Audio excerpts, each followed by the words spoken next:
How you frame your description is going to show me how you're going to work with people. It's going to show me your resilience, Correct. your leadership, your organizational skills, your communication skills. Those are the key things. Absolutely.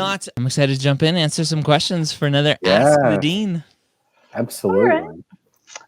So I'll throw up a question, and then I'll also jump off screen just so we can have more of Ryan and Scott's shiny faces. Yay. All right. Oh, this looks different. If I'm deciding on a post-bacc program, what are some of the criteria I should weigh? I'm considering one with lower tuition and cost of living versus another that is a bit more expensive but offers more structured support and opportunities related to the public health that I'm interested in. I love these kind of questions because it's like there's really no right answer, and we can talk about pros and cons and what students should be thinking about. What are your thoughts? Yeah. So I generally think that post-bacc programs are a good idea depending on the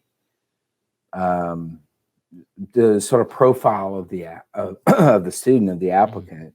If they need to build, post-bacc programs have different focus depending on the program and depending on what your needs are. So there are generally two kinds. One is for pretty much second career people who are really starting from the beginning with sciences a lot of times and are needing to build things from the beginning because they majored in, business or whatever.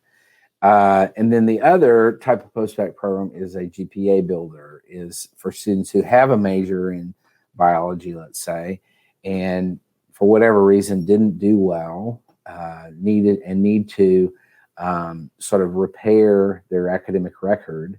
And some post-bacc programs are both. They can accommodate both needs. So generally, I think that post-bacc programs there's a variety of them out there in terms of structured versus non-structured. Some of them are very individualized. Some of them are more structured in terms of the ability of the student to kind of do whatever they want to and within the context of what their goals are. Some of them are just medicine. Some of them are, will apply to everything. So they're kind of all over the board. Some of them are very expensive, quite pricey. Others are, a lot more reasonable. So the question really is, I think, definitely a student has to weigh the cost in terms of what that's going to be like, as well as a support network. If you are somebody who needs, a support network of friends and stuff, you may not want to move 1,000 miles away to do that. If a student is very capable of sort of doing things on their own, an individualized program might be a good program. Other things I think are worth looking at are there any linkages between medical schools that will, for example, offer you a automatic interview if you do well in the program, or things of that nature. Sometimes they'll allow you to, the med schools with linkages will say, well, we're going to take 5 people out of this program each year, and so you've got something to go on that's a goal and opportunity for you depending on how you do in the program. So I think there's a lot of issues related to that you have to weigh in terms of what you're looking at and what might be the best or the appropriate thing for you. I don't think it's really, my feeling is, if you are, so I'll give you a scenario here. If you're going to be applying to schools, medical schools, let's say in California, and you end up going to a post-bacc program that's in Florida at a school that nobody's ever heard of before, then that might not help you as much as if you went to a name of an institution, a college or university that has some sort of name recognition. So because there's a lot, and I'll tell you, in terms of transparency, there are a lot of schools that are starting post-bacc programs because they're money makers, because they're revenue generators for that institution. Yep. And they have no background, no, yeah, they offer the courses and everything, but they don't have anything structured. They don't have any reputation. There's nothing there. The only reason they're doing it is because it's a cash cow. And so I think you have to be careful, really look at what you're wanting to see, what am I trying to say? Really focus in on the important issues. Do they have a good structure, or and not just the program is structured, but do they have a good setup, a good framework for what you're looking for? Yeah. Is it is it cost effective for you? Is it at a school that has some? Now, if you are applying to medical schools in California and the institution you're looking at is in California, then that might be a different story, because the California med schools will be more recognized, would recognize that school more because it's in the same state. So I think you have to look at a lot of different factors there before you kind of jump into something. But I would say stick with the, what do you say, name brand institutions, and those that have a reputation. Look at linkages, look at cost, look at how long it's been around. What is their track record of getting students into med school? Ask the hard questions about that, and then hopefully you'll find one that fits your needs. Yeah, all good advice. Yeah. All right. My postbac is considering a blended learning model for fall, where lectures are delivered remote, labs are going to be run in person throughout the week with social distancing. How do you think this model and blended learning models in general would be viewed by med schools? I think we've harped on this so much that it's like we're in the unknown world with this pandemic and with COVID, that medical schools are going to have to accept online classes. There's nothing they can do to go, oh no, like we're not going to accept online, but okay, you're not going to have any students for the next 3 years. Yeah. So it is what it is. You do what your school is going to do. You do what you feel comfortable with personally, with your health and the health of those around you, and you make it work. Schools are going to be flexible right now. Yeah, totally agree. And I actually think that sounds like a good setup. I mean, a lot of students learn individually anyway in terms of classroom stuff, and don't often see a huge amount of value in that, as long as you've got some resources such as learning groups that you can do remotely or whatever, and then the labs being a whole different thing in terms of remote labs just boggle my mind. I don't know. Yeah. I don't know. It's like the virtual cadaver labs. I'm exactly. It just doesn't do the Not thing the for same me. thing, right? So, but yeah, I totally agree with you, Ryan, on that. Yeah. Yep. I'm hopping on camera real quick because I wanted to articulate. We had a couple different people asking about background in business. So one of the questions was, if I worked in business development for nonprofit organizations for a period of time, should I include that on my application? And then there was kind of a follow-up. Someone replied to that to say, I worked in economic development, which I think is slightly different than business development. Not really. Sounds like both were doing fundraising. But so they're asking about how that might be relevant to an application. I love this question. I think this is probably one of the bigger mistakes that students make when they apply. And Scott, it'd be interesting to hear your thoughts on like bringing someone in for an interview. Right. And you find out they have all this other experience. You're like, wait a minute, you didn't talk about this at all on your application. And they're like, oh, it wasn't related to medicine. I didn't think that's like, no, like your application is who you are and not everything medical related that you did. Yeah. Oh, I totally agree with that. I think that, everything that you do has value in terms of, maybe it doesn't relate to organic chemistry, or maybe it doesn't relate to the diagnosis of one thing versus another thing and whatever. But I think that they all have relevance because, like you said, Ryan, they're part of who you are. They're part of the makeup of you being a person and a 3D person. Three-dimensional kind of thing, and that's exactly what med schools are looking for in terms of in terms of applicants.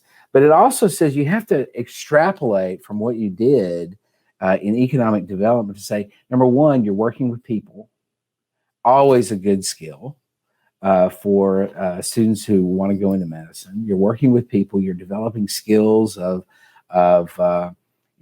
dealing with other individuals, whether it's groups of people or whether it's individuals or whatever. Those reach out to the AAMC competencies very well. So I would say one of the things that you might want to do relative to the way you look at yourself in these activities and how you gauge what you may want to say about them in your application is have those AAMC competencies next to you and evaluate, okay, I did this thing, X.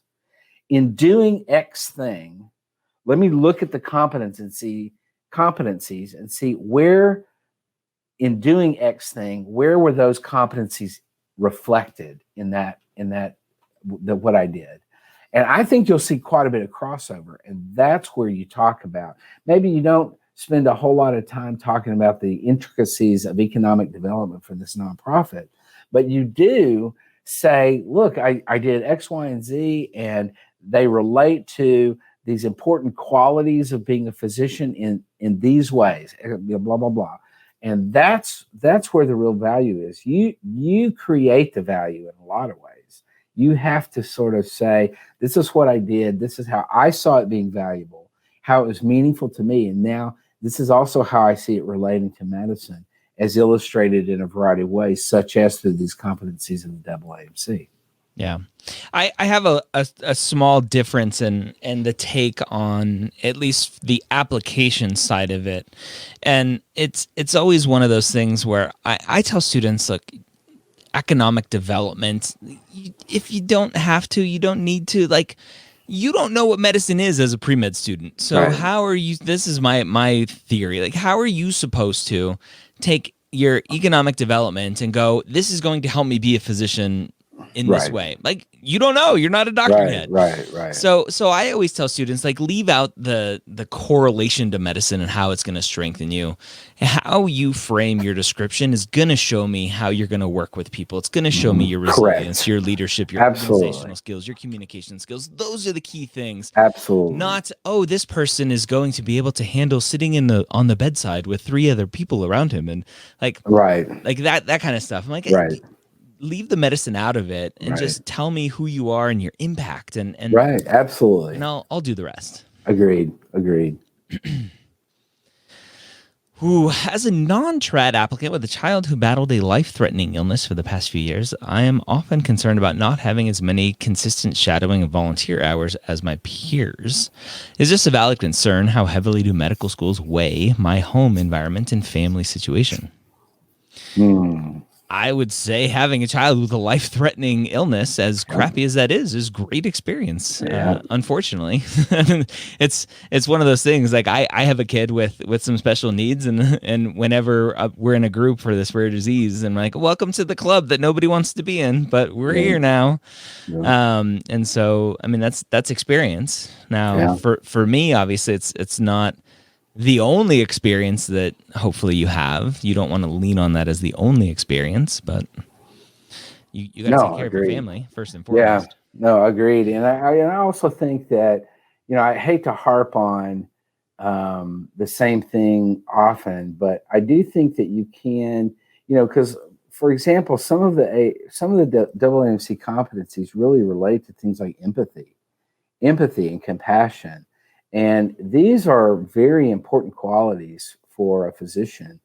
And I think what you can look at is you can see easily how, having gone through that kind of thing, not only do you have empathy for your own child, but when you're in these support groups and stuff, you develop these relationships with other parents and with their kids, and and I think that makes a huge difference and can be a real plus for an applicant.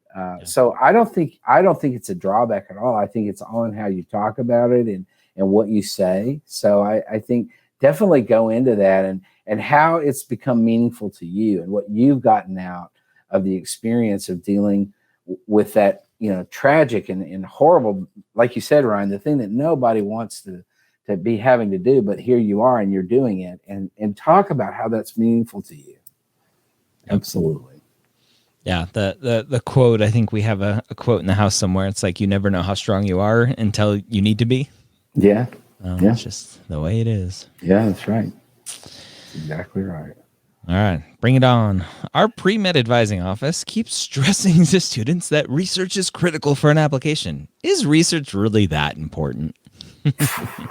I love this question. This is probably one of the most common questions. Yeah, it is. It is. Yeah, you know, this is the kind of question you hear often. I ran a pre-med office for 6 years, and we were at a, and so I have to say this in general.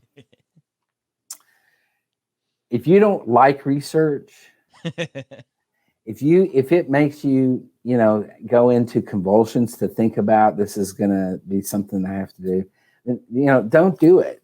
I don't think it's, absolutely necessary to be to go to medical school or to be an attractive candidate in medical school.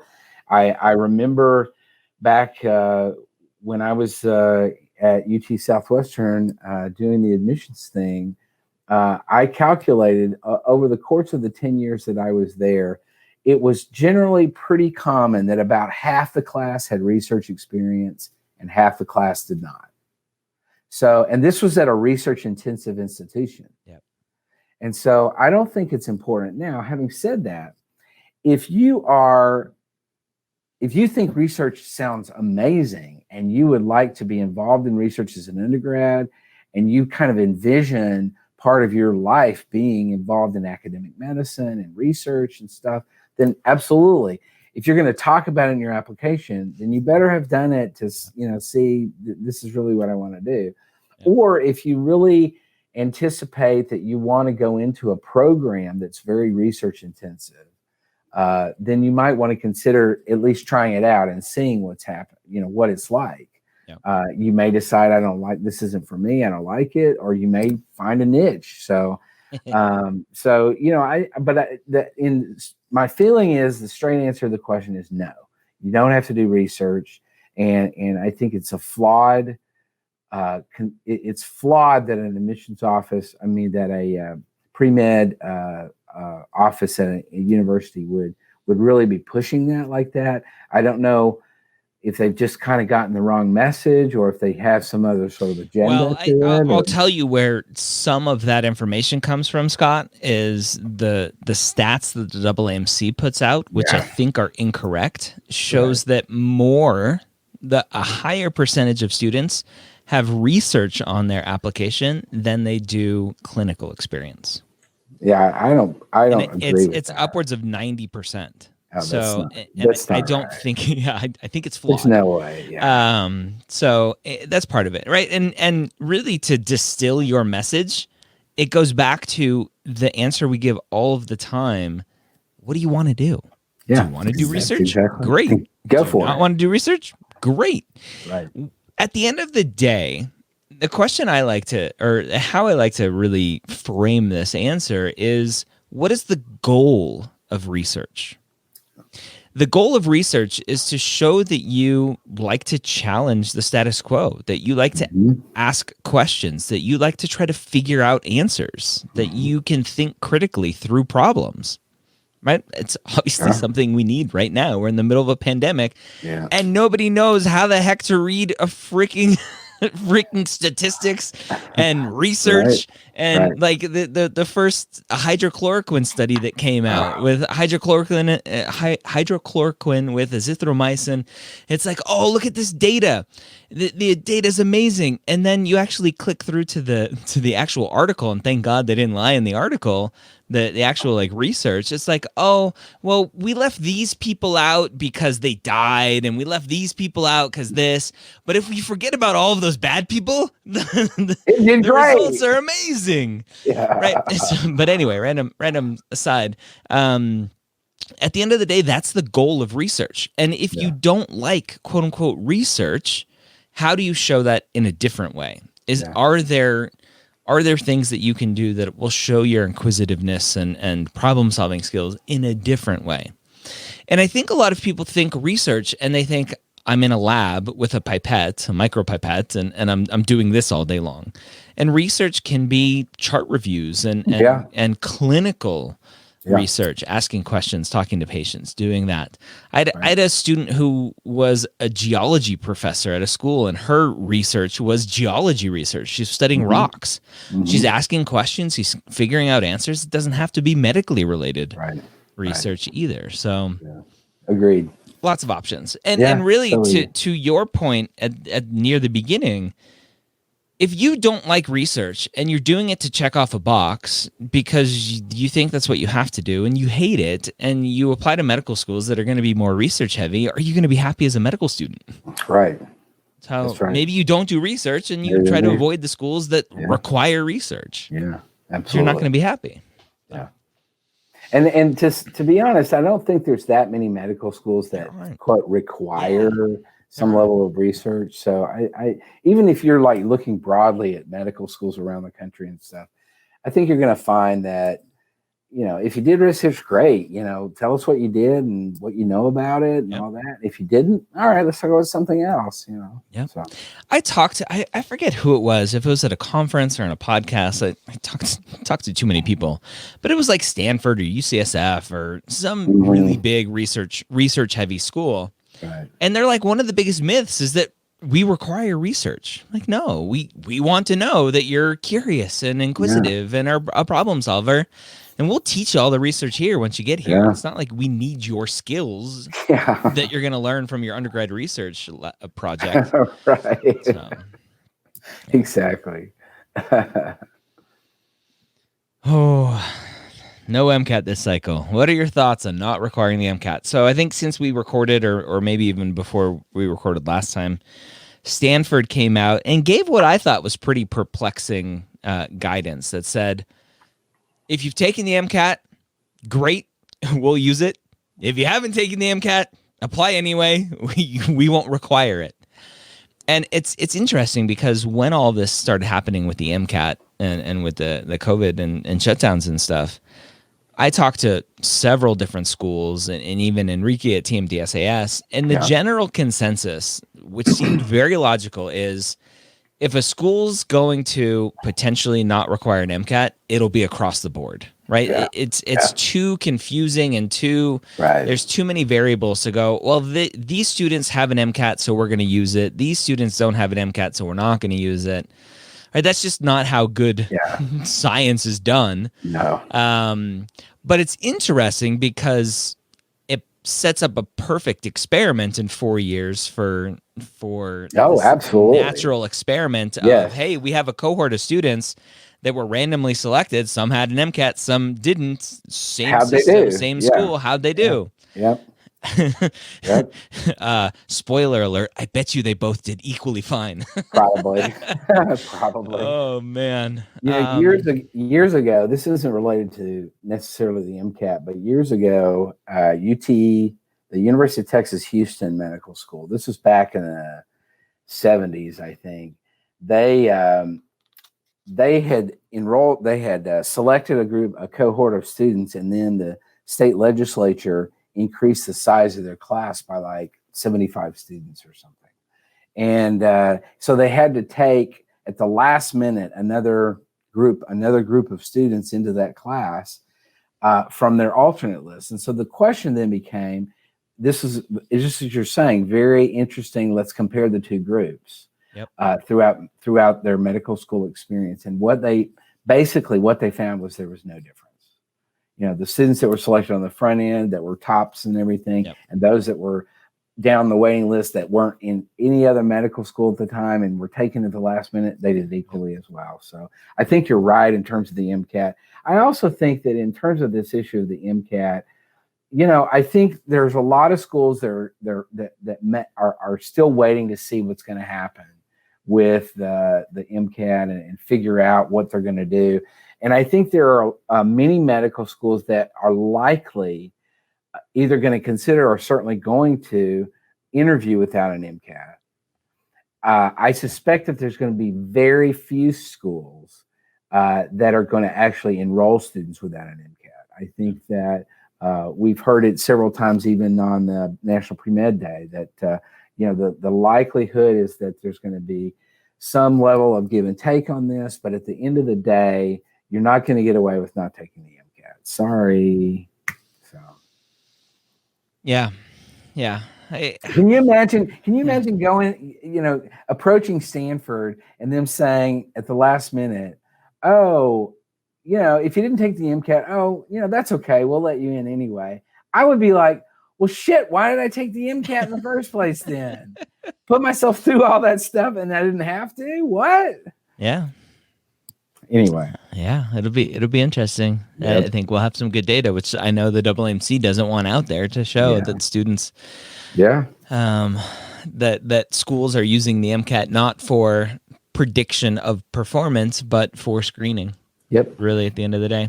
And what you said about the school taking the extra 75 students, that's basically what McMaster is doing this year with their interviewing, because they're not going to interview because they do an MMI, right? It's McMaster. They invented the MMI. Right. Crazy people up there. Canadians. Silly Canadians.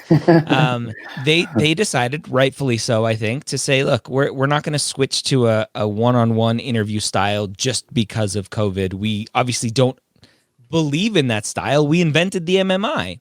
And virtual MMI is really hard to pull off. So we're just not going to do an interview. And what we're going to do is based on data, which shows, hey, the first, I think, 100 students, they rank their students, and they're going to, quote unquote, invite students for an interview, right? They're going to be put into that interview invitation pile, even though there's no interview.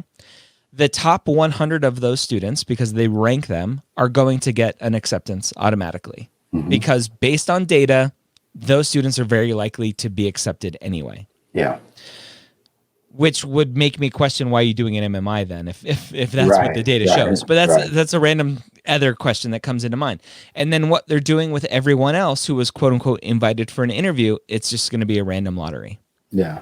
Wow. So, which I think it's the right answer for this cycle, right? It's just craziness. So yeah, they're going to learn a lot. My hope is that this year is going to give us a lot of data that will hopefully affect for the better change for the medical school admissions cycle, that hopefully potentially reduces the costs, reduces the barrier of entry, especially for disadvantaged and minority students. Agreed. So lots of potential change, hopefully. Yeah, agreed.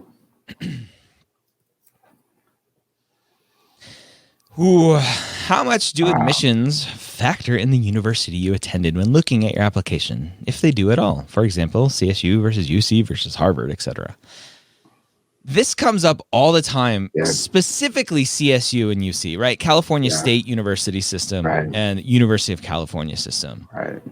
There's so much negative bias, if that's a term, towards Cal State. From the UC system, that it's like, hello, we are the UC system. Hello, you come to us, right? It's just, what do you think? I know. No, I think medical schools are looking for good students who have performed well wherever they go to school, whatever their major is. They've done well in the prerequisite courses. They've shown via the MCAT that they have, some cognitive capabilities to take an exam and to be able to calculate, to sort of problem solve in terms of what that exam can do for you. I don't think that schools really look a whole lot at where you went to school. Now, yes, they're going to know. If it's a well-known school, they're going to have heard of it and know about it. But, my experience was we had a class of 200 students at UT Southwestern. And typically we had somewhere around 80 different undergraduate institutions represented among those 200 students. So we were pulling students from all over the place, from, various states, from big schools and little schools, and from private schools and public schools, and schools that you'd never heard of before, and Podunk State University down the road, and, such and such community college. And, we were all over the place. And I think that's very common for medical schools. I don't think they're looking, at a lot of, now I will say that there are going to be admissions committee members that are going to have a bias. There are going to be interviewers who are going to have a bias. I've never heard of this school. I don't know anything about it. I looked it up, and their average SAT score was not very good, and blah, blah, blah, blah, blah. But I think often the structures that are created by the school, the structures that are created by the admissions office and the admissions officers at the institution, at the medical school, will framework a system that will hopefully weed out that bias of against certain schools or certain majors or whatever. So I don't think that I wouldn't worry about that. Ultimately, when students ask me about where should I go to college, I have a high school junior or a senior, and I have a student or their parents who are wanting to know, well, we have these options of where I want to go to undergrad. My most important advice to them is, where do you feel like you fit the best? Do you feel like you fit at CSU? Do you feel like, is one of the UC campuses where you just fell in love and you just really love the idea? Because ultimately you're going to do better in college in an environment where you feel comfortable and you fit. Yep. That's the key. Yep. Yeah. I mean, I would have a negative bias if I was interviewing a student who went to Florida State. If I went to the University of Florida, I'm like, oh, you're not very smart. God. Yeah. And I think, right, part of it is, I hope that admissions committees understand the importance of diversity and diversity of thought. Absolutely. And pulling students from different parts of the country and from different universities is very important, because you bring that diversity of thought. Yeah, absolutely. Dr. Gray, I was listening to one of your older podcasts, and you said that you were going to post something about the state-specific laws to be a medical assistant. Oh, great. Thanks for reminding me of what I'm not doing. I was having a hard time finding it. Yeah, it's not on the website. I think it was a project that I had started, and I don't ever know what happened to it. So it's a good reminder to check that out. Yeah. It was something I thought was important at one point to go, hey, I know this is a common question, like what's required. I know here in Colorado, you don't need any specific training to be like a CNA or something. And so every state's a little bit different. So it was a project I was going to do. Yeah. So sorry, I didn't mean to bring up a question that was going to call you out. No, what I really thought we might get to the root of is if off the top of your head, could you guys do the bottom part of it? So being an MA versus being a CNA, so maybe you can get into that. What do you know about being an MA in Colorado? That's what I was just saying, right? I don't think you need any specific training to be a medical assistant in Colorado, like a specific license. Will my 4-year degree and CNA certificate be sufficient, or would I be better to get a CNA job in a hospital? I don't know a whole lot about CNAs. I mean, I've researched it a little bit, and medical assistants and stuff. Mm-hmm. My concern about a CNA is that you're going to be changing a lot of sheets. Cleaning up a lot of sheets by changing a lot of sheets. Yeah. I mean, I think my opinion would be I know in Texas, a medical assistant, has a lot more patient contact. They're doing vitals. They're really taking a good portion of the history when the patient comes in, particularly if they're in a clinic, which I think a lot of, that's the lion's share of medical assistants are in, private clinics or offices and stuff, as opposed to a hospital setting. But I feel like that's a very valuable experience. You're meeting patients, you're interacting with them, you're finding out what's going on with them, you're taking their vitals, you're really preparing the way for the physician or the PA that comes in and to deal with them. And as opposed to a CNA, where I think they're often in settings of nursing homes or hospitals or other settings like that don't have as much patient care often. They're cleaning up the stuff that the nurses don't want to do, et cetera. So I'd be interested to hear your opinion about that, Ryan. Yeah, I think it comes down to the answer that I always give. Students always say, well, what about this job? What about this job?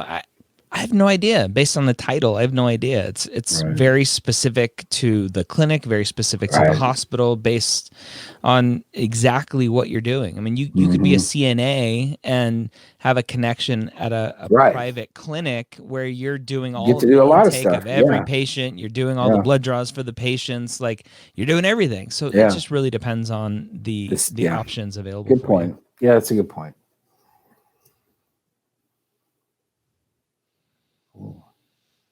I think we're getting to the bottom of our question list here. Right. We've had a few that are hyper specific and a few that are super general that I've been deliberately thinking I'll just answer in comments later. So I'm going to let the popcorn pop here for a second. Or if you guys want, we can show what's happening in Mapped. Ooh. Yeah, why don't I add that? I was hoping I'd have some time to add to my course list just to show that, but I didn't, but that's okay. All right, let me sign in, share screen, application, Mapped. All right, so you guys can see Mapped here. I'll take you through the full login. All right, so now you see we have a dashboard. Yay! Have a dashboard. Oh, you're a good student. Well, duh. Ignore this side, right? This is an admin panel. We're that fancy where we have an admin panel yet. Let's go add some more courses here and see how this has changed a little bit with some feedback, potentially. Let's add biology. School, prefix, we'll do bio. I forget what my bio course is. We'll just do 101. Class standing, I was a freshman. Summer, we'll do 2020 still. I think I've been doing all 2020. Wait, let's do, what are my other ones? Fall, I think. We'll leave it there. All right. Grade, let's do C+. Subject, Yikes. Biology. Yikes. You'll never be a doctor. You just give up now, Ryan. All right. So we got all that. All right. So, and let's change. I'll edit some of these just to show some differences with the grades, the GPA calculations. I mean, I know I'm a really good student, but I'll take one for the team just to show here. Let's do B-, see what that looks like. All right. So let's go now back to our dashboard, and you can see, obviously it doesn't look super fancy because we only have 2 terms in here. You can see, right, my trend. That's not a good trend, right? Nope. But if I went back and I added another course, we'll see how this handles it. Let's do bio.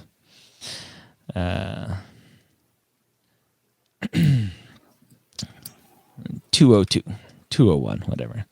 I'm a sophomore, spring. Let's see what happens here. All right. We're all learning on the fly. I got an A. Undergrad. And again, the goal is to have these boxes and a lot of this stuff automatically checked off as we go. We go back to our dashboard. We get nice. Look at that beautiful curve. All right, I'm going up. Right, I got my upward trend started. Yeah. So that's good. Got my trend going. Yeah. We can turn off some of these things and go, okay, I only want to see my MCAT GPA, so I'm going to turn off. I don't like how these work right now, so we're going to try to tweak that a little bit so we can just see MCAT, just see a COMIS. Obviously, they're similar curves right now. by next week, I'll put in all of my undergraduate GPA. I think I have my AMCAS application somewhere, so I'll go and enter all of my stuff so we can actually see a full thing. I should do that with my activities as well. So you can see my activities here, Copal Scholars and shadowing. That's coming from right here, and I can add another date here. I was there for 10 hours today. Oh, wow. Long day. It was amazing. The box got a little bit bigger. I think I still want it down there, but that's all right. And then if I come back here to my dashboard, you can see I have more hours now, 35 total hours, and that's coming from here. And then on the dashboard, you can see my MCAT, my highest score. We're going to change this a little bit. We have an update coming to that, but if you look here, I can change my 516. I'll change it to let's see. I'm not that good. We'll change it to something else. All right, let's do that. Now it's a 511. We'll come back to my dashboard. You can see my MCAT score there. So we're going to have it so you can have your target score on there, and we'll be able to show a graph on how you're doing with your practice tests and how you're doing with your target score there. So lots of fun stuff coming. Yeah. Awesomeness. Anything else to show, Rachel? Do you think? What am I missing? Courses? That's probably, I think we've shown everything else before. You want to show, I know we've shown it before, but the med schools. Yeah, I was going to suggest that you show that. Yep. Med schools here. Detailed information that's available for those. Yep. And we have updates to all of these schools with the new deadlines and dates, and all of the secondary essays will be on this page. We have links out to all the social media, so you can do some research into them. So, and then you can flag it as part of the school that potentially you're interested in. Again, what's coming in the future is once you flag UAB, right, then we can go, hey, UAB has this one random prereq that you don't have, and we can flag that for you. Or, hey, UAB has this weird letter of recommendation requirement, and we can flag that for you. Yep. All of that coming. I love this look. It's pretty. So a couple things. One is a couple happy comments. Map looks amazing. Thank you. It looks so pretty. Thank you. That's all we care about. We don't have. It doesn't have to work well as long as it looks pretty. I don't see any pink colors like our shirt. Yeah. We're all wearing pink for a reason. Okay, and then a good question that I think we've answered before, but probably bears repeating. So the question is, I'm assuming Mapped is going to initially come out just as the website, but are you guys planning on eventually making an app out of it? That is a great question. I don't know. It depends. It depends on how many people want an app. It depends on what functionality is missing because it's not an app.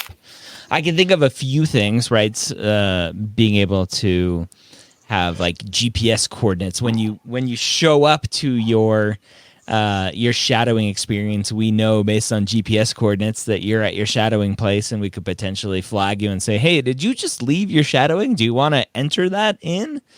Right? So that kind of functionality is super fancy. The downside of app development is that it's very, very, very expensive and requires so much more upkeep because phones change every year. Yeah. So with the operating systems, with screen sizes, with everything else. Now, you just do say, Ryan, of course, that Mapped will be optimized so you can use it on your phone. Correct. Yeah. So right now it's not designed to be responsive, but it will be so that it's responsive for a mobile phone layout. And really, web development has reached a point where it is an app. It's just in the web. So yeah. So yeah, I guess the short version is no app right away, partly so we can keep costs down for you guys. Yeah. Some really good questions about feedback. So I'm going to dig into that here. Once our MCAT, GPA, and activities are unmapped, will we receive feedback if we are ready to apply or not? Yeah. Scott, you want to talk a little bit about some of the algorithm stuff we're working Yeah, on? we are really developing some feedback to give you. So for example, if your GPA from one semester to another goes down by, let's say 0.1 or 0.2 or something, then we're going to give you feedback about that to say, hey, it looks like you've had, your trend is going down a little bit. We want you to, recognize that this is important. Trends are very important in the admissions process. Keep up the good work, but you may want to really buckle down, or whatever the language is. Same thing with the MCAT. We're going to be able to say, you enter in a practice score, let's say of 501. The practice score that you took, and we'll be able to say to you, this is a good start for your first practice test. We want to encourage you to pay attention to the feedback that you're getting from your prep course or from your materials that you're looking at, and really focus in on those areas, those sub scores where you're needing help, or if you get let's say you get a 520 on the real test, we're going to be like, woohoo, you rock, buddy, you rock.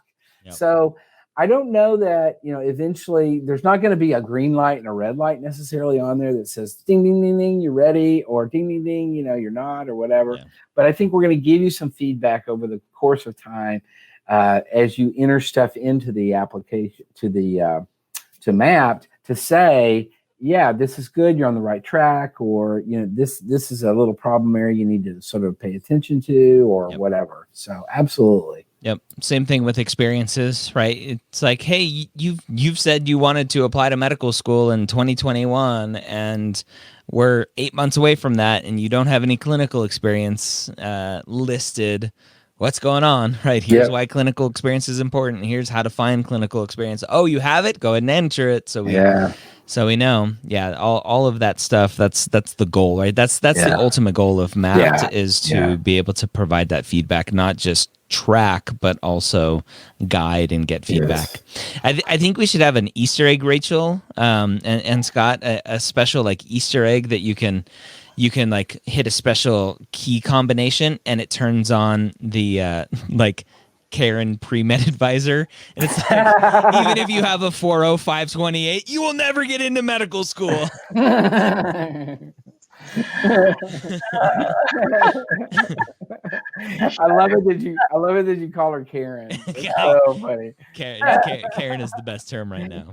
So someone asked a question that I feel like we kind of answered, but just to sort of reiterate and clarify. So how would we receive feedback? Does this happen by messaging or email? It will mostly happen in the app, but then also we'll receive feedback even if we are incomplete, like you haven't taken the MCAT yet. And the answer is yes, right? So again, as we were just saying, one of the things we're going to ask you is, when are you planning to start medical school? And then we help you navigate your timeline based on that target. And again, it's part of why we're trying to get away from the idea of freshman, sophomore, junior, senior, because some people take 5 years to graduate. Some people take 1 or 2 gap years. Some people are career changers who have been working for a long time. So the thing we all have in common is, when do you want to start med school? And then we can work backwards from that. Yeah. So as long as we have that data, it's not just a simple red, green, are you ready? It's where are you compared to the timeline? Yeah.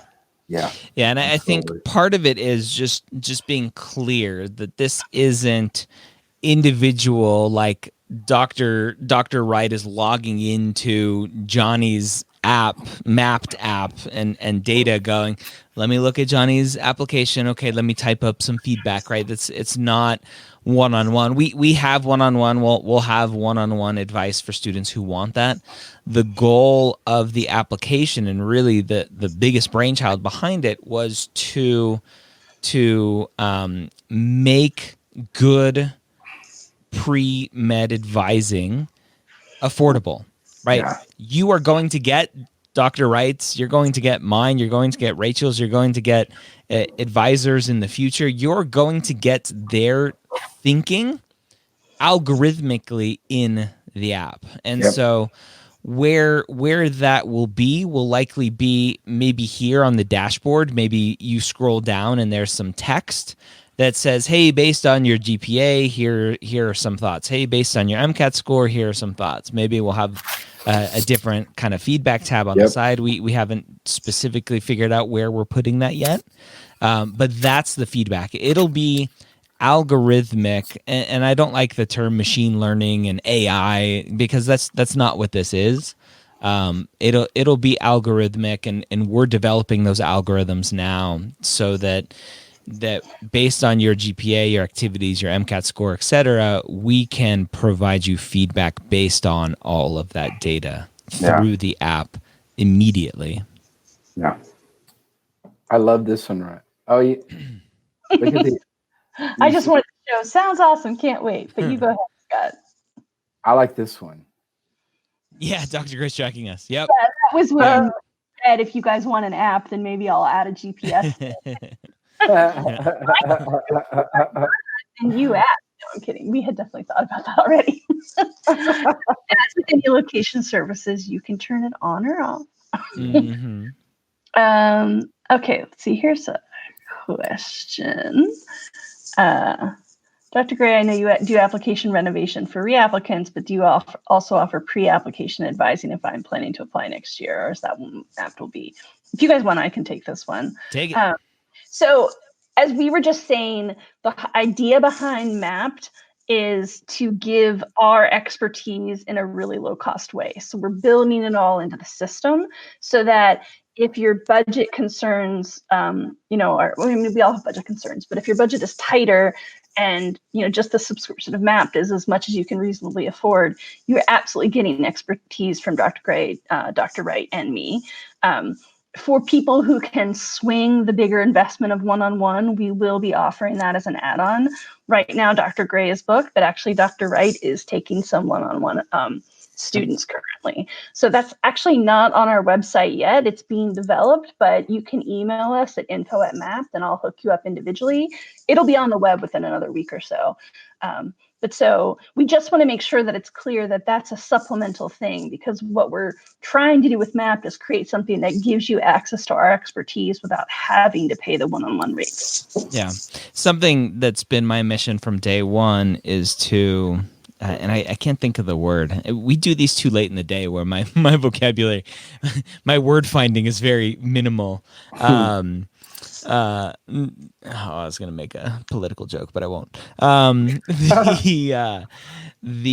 My goal from day one has been to give the information, right? You shouldn't have to pay for the information.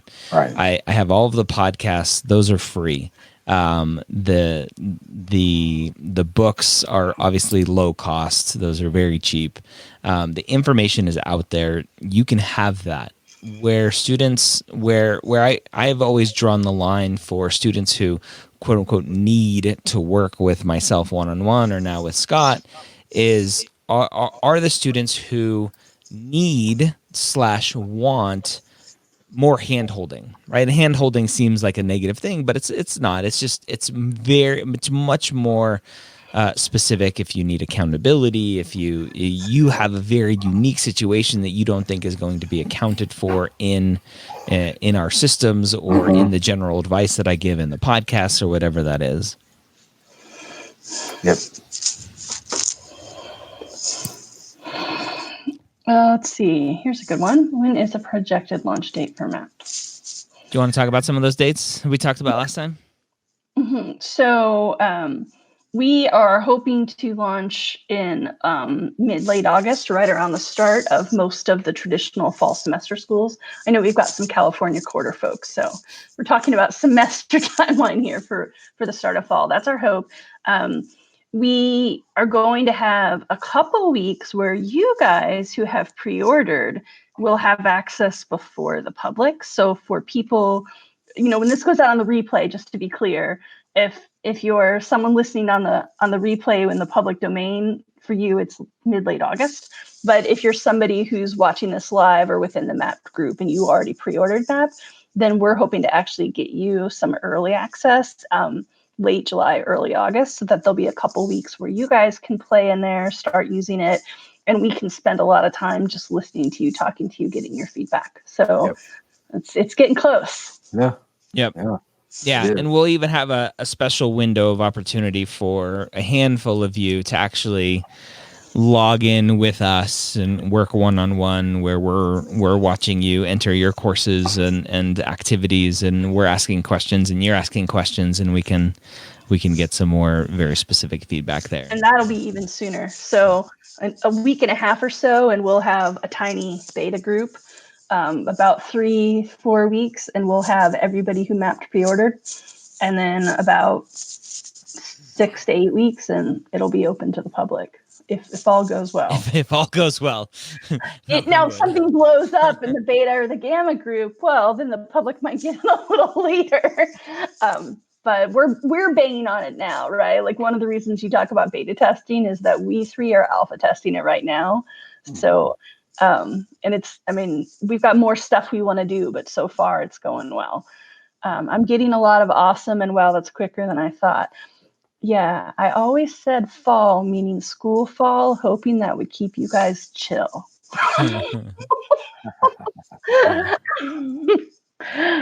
Somebody just said, I replaced my university pre-med office. Not sure what you mean by that. I definitely want you to still talk to your university pre-med office. Yes. You need them very much, because they're the ones who tell you exactly what courses to take. They tell you when certain courses are offered.